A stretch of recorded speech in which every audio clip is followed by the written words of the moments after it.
Haleluya, salam berkat sukacita buat saudaraku sekalian. Dan kita bertemu kembali. Dan saya berdoa kepada Bapak Ibu, saudaraku sekalian yang menyaksikan program ini terus diberkati oleh Tuhan. Karena kita percaya berkat-berkat Tuhan itu tidak pernah berkesudahan. Sekalipun di masa-masa sulit seperti ini, kita percaya Tuhan terlalu piawai untuk menolong kita. Jadi Bapak Ibu, saudaraku sekalian, percayalah kepada Tuhan bahwa Tuhan terlalu sanggup untuk mengasihi setiap kehidupan kita, asal kita tidak menyerah. Jadi intinya itu ya saudara, sehingga hal-hal yang baik yang datang dari Tuhan itulah yang akan kita lakukan, itu yang akan kita pikirkan, itu yang akan kita buat. Sehingga firman Tuhan ini kembali kita dapat mengecap seperti apa yang dikatakan oleh Daud, kecaplah dan lihatlah betapa baiknya Tuhan itu. Dan akhirnya kalau kita masih bisa bernafas seperti ini, kita masih bisa makan minum Bapak Ibu. Seperti firman Tuhan yang lain juga berkata, asal cukup makan dan minum, itu merupakan satu hal yang luar biasa dan kita patut bersyukur.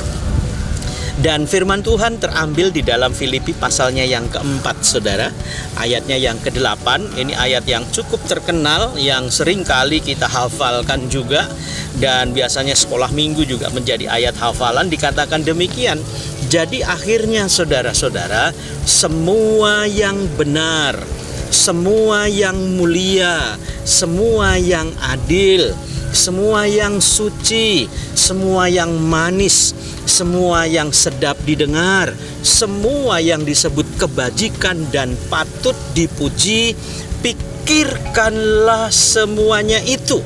Nah, saudaraku yang dikasih oleh Tuhan Yesus, tugas utama kita adalah memikirkan. Memikirkan apa? Memikirkan hal-hal yang baik dalam hidup kita. Memikirkan hal-hal yang mulia di dalam hidup kita.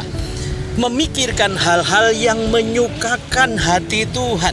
Kalau kita pikirkan dunia, apalagi dalam situasi seperti ini saudara, waduh, hidup ini akan penuh dengan ketakutan, dan kekhawatiran itu akan mewarnai setiap kehidupan kita.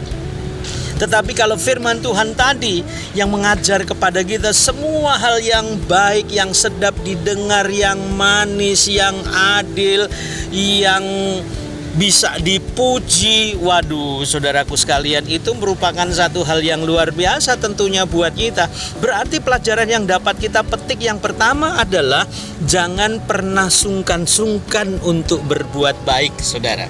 Karena kebaikan itu adalah nilai rohani juga yang akan terus menambah setiap kedewasaan kehidupan rohani kita.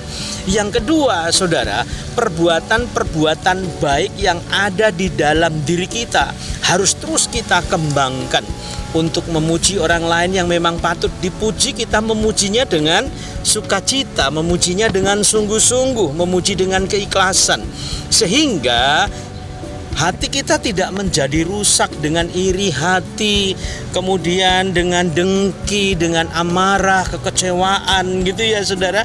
Kalau lihat orang lain sukses, kita juga bersyukur, bisa melihatnya saja bahagia gitu, senang, memberikan support, selamat, kamu naik pangkat, kamu naik jabatan, selamat, kamu udah lulus. Jangan malah dengki, dicibirin saudara, dan akhirnya itu akan merusak citra rohani kita.